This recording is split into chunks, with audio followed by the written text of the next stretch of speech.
Ever find yourself battling Chrome to actually go full screen, only to be met with stubborn window borders ruining your immersive browsing? Let's fix that right now.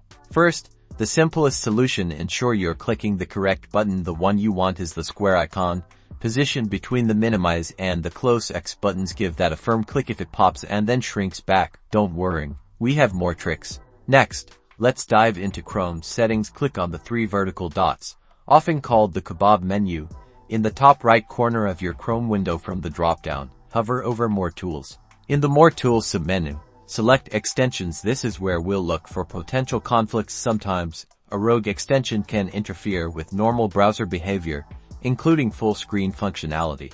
Now, on the Extensions page, you'll see a list of all your installed extensions. The easiest way to test if an extension is the culprit is to disable them all. Find the toggle switch next to each extension and turn it off. Then, try going full screen again. If it works, you can re-enable them one by one to pinpoint the problematic extension. Still no luck?